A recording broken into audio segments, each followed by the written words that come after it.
Hi, Sahadev മാഷാണ്. Geometrical പാറ്റേൺസിൻ്റെ പുതിയൊരു എപ്പിസോഡിലേക്ക് എല്ലാവർക്കും സ്വാഗതം. ഇത്തവണ ഒരു സ്ക്വയർ പിരമിഡിൻ്റെ നിർമ്മാണമാണ്. ഒരു സ്ക്വയർ പിരമിഡ്, അത് A4 പേപ്പറിൽ എങ്ങനെയാണ് ഒരു 3D എഫക്റ്റുള്ള ചിത്രമാക്കി മാറ്റുന്നത് എന്നാണ് കാണിച്ചത്. ഇപ്പോൾ മലയാളത്തിൽ സമചതുര സ്തൂപിക എന്ന് പറയും.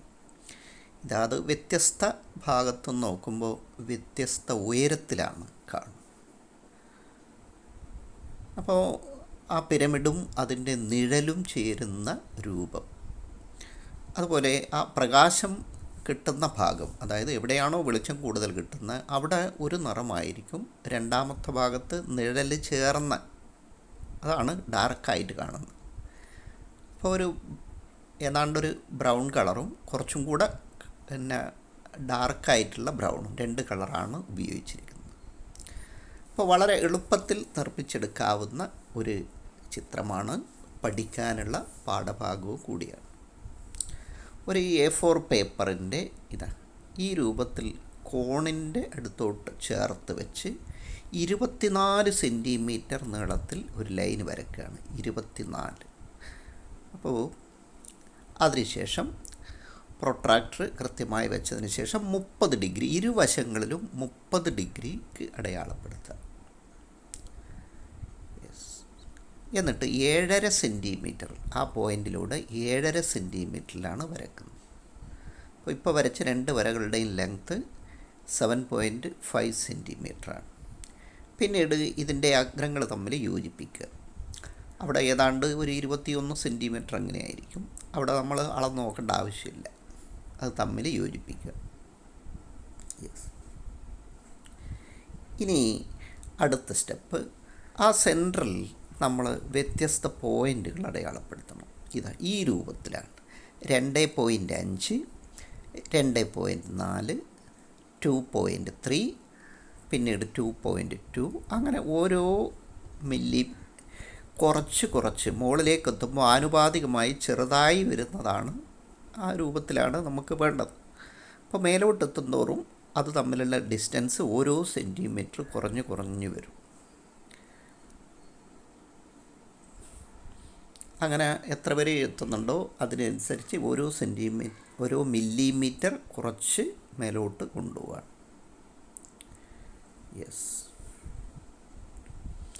പിന്നീട് നമുക്ക് ഇത് ചേർത്ത് വരക്കേണ്ടതുണ്ട്. അപ്പോൾ രണ്ട് ലെങ്ത് ആയതുകൊണ്ട് ഒരിക്കലും പാരലൽ ലൈനല്ല ഉണ്ടാകുക. കുറച്ചൊന്നും, അതായത് ഉള്ളിലുള്ളത് 24 സെൻറ്റിമീറ്ററാണ്, വശങ്ങളിലുള്ളത് 21 സെൻറ്റിമീറ്ററാണ്. അപ്പോൾ രണ്ടിനും വ്യത്യാസമുണ്ട്.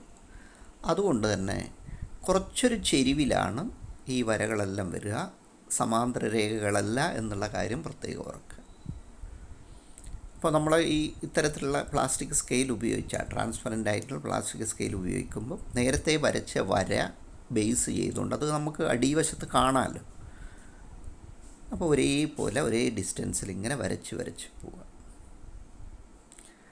ആ ഡിസ്റ്റൻസ് രണ്ട് സൈഡിലും രണ്ട് തരത്തിലായിരിക്കും എന്നുള്ള, അത് ആ സ്കെയിലിൻ്റെ ഉള്ളിലൂടെ അടിയിലുള്ള വര കാണുന്നുണ്ട് നമ്മൾ.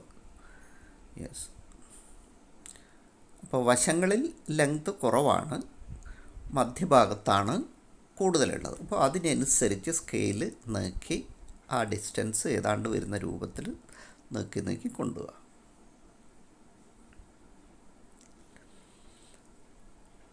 ആദ്യഘട്ടത്തിൽ പെൻസിൽ കൊണ്ട് വരയ്ക്കുന്നത് എന്താണെന്ന് വെച്ചാൽ എന്തെങ്കിലും തെറ്റുകുറ്റം വന്നു കഴിഞ്ഞാൽ നമുക്കത് മാച്ച് രണ്ടാമതൊന്ന് വരയ്ക്കാനാണ്.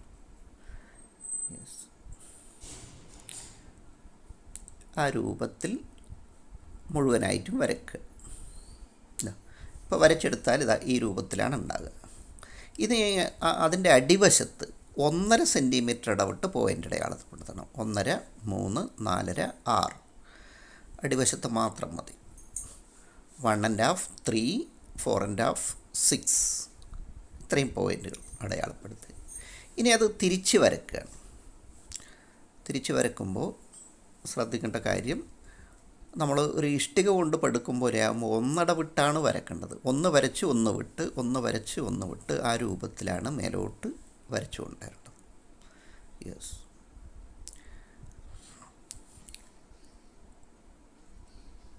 ഒന്ന് വരയ്ക്കുകയും ഒന്ന് വിടുകയും ചെയ്യുക. ആ രൂപത്തിലാണ്. അതിനിടയ്ക്ക് ഒരു വരയും കൂടെ വരേണ്ടതുണ്ട്. ആ മധ്യഭാഗത്ത് ഇഷ്ടിക പടുക്കുന്നത് ഒരു പ്രത്യേക രൂപത്തിലാണ്. അതുകൊണ്ടാണ് ആ രൂപത്തിൽ അങ്ങനെ വന്നത്. അപ്പോൾ ഒന്ന് വരച്ചു കഴിഞ്ഞാൽ അടുത്തത് എവിടെയൊക്കെയാണോ വിട്ടത് അവിടെയൊക്കെ വരയ്ക്കുകയും നേരത്തെ വരച്ച ഭാഗത്ത് ഗ്യാപ്പ് ഇടുകയും ചെയ്യുക. എന്നാണ് അതിൻ്റെ ഒരു രീതി. അപ്പോൾ മേലോട്ടെത്തുമ്പോൾ എല്ലാം കൂടെ തമ്മിൽ കൂടി വരുന്നതായിട്ട് നമുക്ക് കാണാം.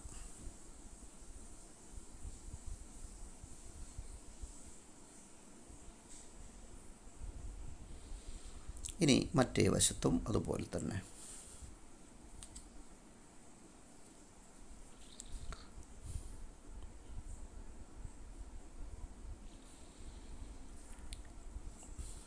പഠിക്കാനുള്ള പാഠഭാഗവുമായി ബന്ധപ്പെട്ട കാര്യങ്ങൾ തന്നെയാണ് ഇത്.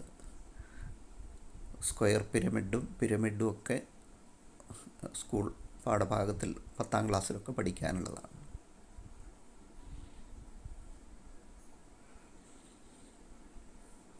യെസ്. ഇനി ഇത് ഡാർക്കാക്കി വരക്കണം. ആദ്യം നമുക്ക് ഡാർക്കാക്കി വരക്കാൻ പറ്റില്ല, കാരണം സൂക്ഷ്മമായിട്ടുള്ള വരയായതുകൊണ്ട് തന്നെ. തടിച്ച പെർമനൻ്റ് മാർക്കർ കൊണ്ടാണ് ആ വരക്കുന്നത്.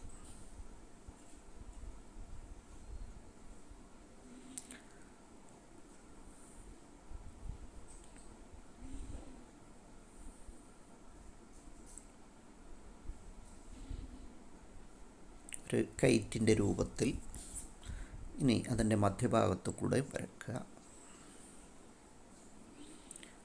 അതിനുശേഷം നമ്മൾ വരച്ച പെൻസിൽ കൊണ്ട് വരച്ച് ഓരോ വരകളും ഡാർക്കാക്കുക. കാരണം ഇതിൻ്റെ മേലെ കളർ വരുന്നതാണ്. ഇഷ്ടിക കൊണ്ട് പടുത്തതുപോലെയുള്ള രൂപമാണ്. അപ്പോൾ ബ്രൗൺ കളറും ഓറഞ്ച് കളറും ഒക്കെയാണ് ഉണ്ടാകുക.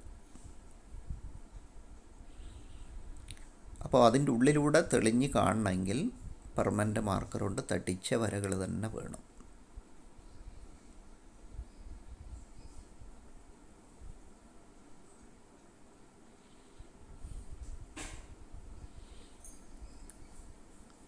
യെസ്. ഇനി രണ്ടാമത്തെ ഭാഗം.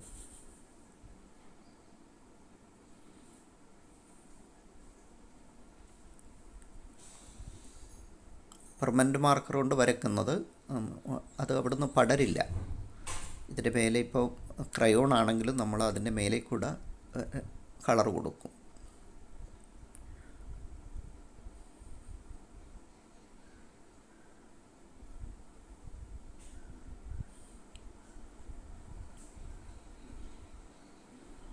അപ്പോൾ വെറും ഒരു A4 പേപ്പറിൽ എങ്ങനെയാണ് ശരിക്കും 3D രൂപത്തിൽ തന്നെ കാണുന്നത്.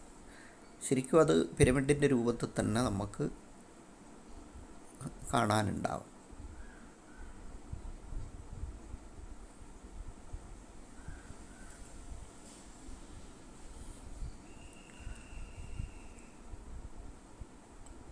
പ്ലാസ്റ്റിക് സ്കെയിലാണെങ്കിലും സ്കെയിലിൽ മഷി പടരില്ല, താഴേക്കാവില്ല. കാരണം പെർമനൻ്റ് മാർക്കറാണ് ഉപയോഗിക്കുന്നത്. സാധാരണ മാർക്കറാണോ സ്കെച്ച് പെന്നോ ആണെങ്കിൽ തീർച്ചയായിട്ടും ആ സ്കെയിലിൻ്റെ അറ്റത്തുള്ള മഷി പേപ്പറിലേക്ക് പടരും.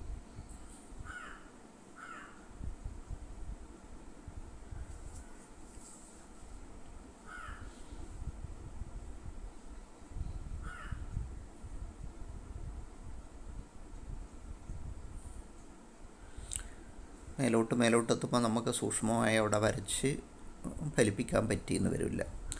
അങ്ങനെയാണെങ്കിൽ ആ ഭാഗത്ത് നമ്മൾ ചെറിയ ടിപ്പുള്ള പെർമനൻ്റ് മാർക്കറോട്ട് ചെറുതായിട്ടൊന്ന് പിന്നീട് ചെയ്താൽ മതി. ഇത് തടിച്ച വരയായതുകൊണ്ട് അത് പരസ്പരം മുട്ടിപ്പോവും വരക്കുമ്പോൾ.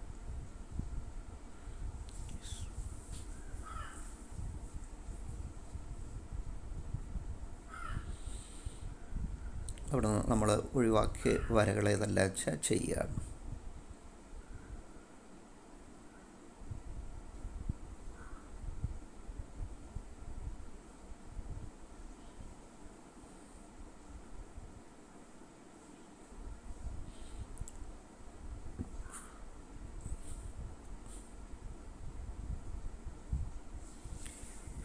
ഇനി ഇതിന് കളർ കൊടുക്കുകയാണ് വേണ്ടത്. അപ്പോൾ ഇഷ്ടിക കൊണ്ട് പടുത്തത് രൂപത്തിലാവുമ്പോൾ നമ്മളത് ഇഷ്ടികയുടെ ഏതാണ്ട് ഓറഞ്ചും ബ്രൗണ് വരുന്ന രൂപത്തിലുള്ള ഒരു കളറാണ്.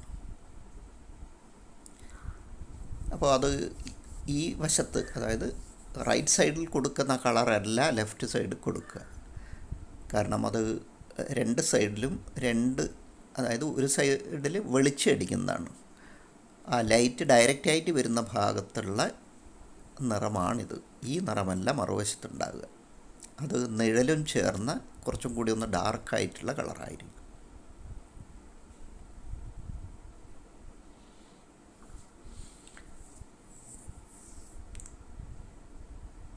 ഇപ്പോൾ ഇത് സാധാരണ ക്രയോണാണ്. സാധാരണ ക്രയോൺ എന്ന് പറഞ്ഞാൽ അതിൽ തന്നെ ക്വാളിറ്റി പലതരത്തിലുള്ളതുണ്ട്. ഇത് ഡോംസിൻ്റെ ക്രയോണാണ്. ഈ വശത്ത് കുറച്ചും കൂടെ ഡാർക്കായ കളറാണ് ഞാൻ ഉപയോഗിക്കുന്നത്. അതിൻ്റെ കാരണം പറഞ്ഞല്ലോ, ലൈറ്റും ഷെയ്ഡുമാണ് വരിക. എന്ന് വെച്ചാൽ ഒരു പിരമിഡിൻ്റെ ഒരു ഭാഗത്താണ് വെളിച്ചടിക്കുന്നത്, ലൈറ്റ്. അപ്പോൾ അതിൻ്റെ മറുവശത്ത് ഡാർക്കായിരിക്കും, കുറച്ചൊക്കെ ഡാർക്കായിരിക്കും.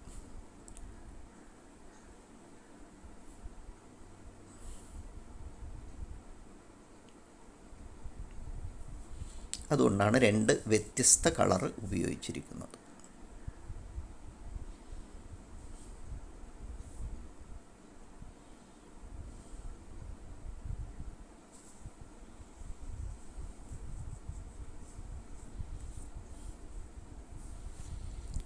ഇനി ഇതിൻ്റെ നിഴൽ എവിടെയാണ് വരിക?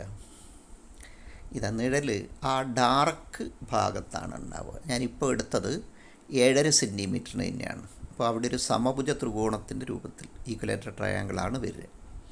7.5 സെൻറ്റിമീറ്റർ റേഡിയസിൽ ആർക്ക് വീശിയതാണ്. ലൈറ്റായിട്ട് വരയ്ക്കുന്നതെന്ന് പറഞ്ഞാൽ അവിടെ നിഴലാണ്. അപ്പോൾ എന്ന് പറഞ്ഞാൽ ശരിക്ക് ലൈനായിട്ട് കാണരുതല്ലോ. അപ്പോൾ ഈ ഷെയ്ഡ്, ഈ നിഴൽ നമുക്ക് പെൻസിൽ കൊണ്ട് ചെയ്യാം. ആ ഡാർക്കായിട്ടുള്ള HB പെൻസിൽ, 2HB പെൻസിലാണ്.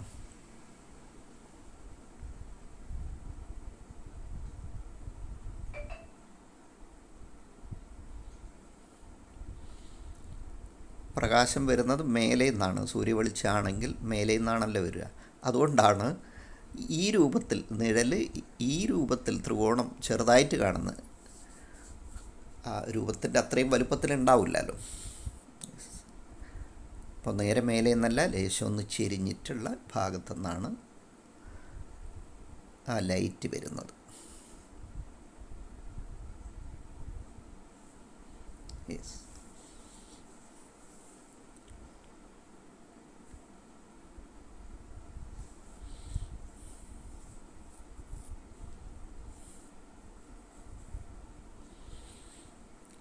ഇനി ഇതിന് 3D എഫക്റ്റ് കൃത്യമായി കിട്ടാൻ നമ്മൾ ആ ഒരു പകുതി ആ ഭാഗം മുറിച്ച് മാറ്റുകയാണ്. എങ്കിലാണ് മുന ഉയർന്നു നിൽക്കുന്നതായിട്ടുള്ളൊരു ഫീലിംഗ് ഉണ്ടാകുക.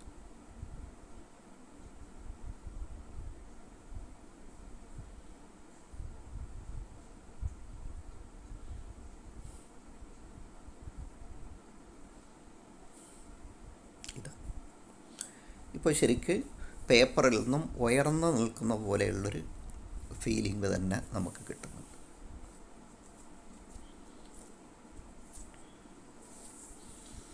അപ്പോൾ ഇത് വ്യത്യസ്ത ഭാഗത്തുനിന്ന് നോക്കുമ്പോൾ വ്യത്യസ്ത ഉയരത്തിലാണ്.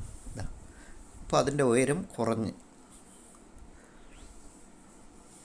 അത് നമ്മൾ നോക്കുന്ന അതിനനുസരിച്ച് ഇത് വലുതായിട്ടും ചെറുതായിട്ടും ഒക്കെ നമുക്ക് അനുഭവപ്പെടും.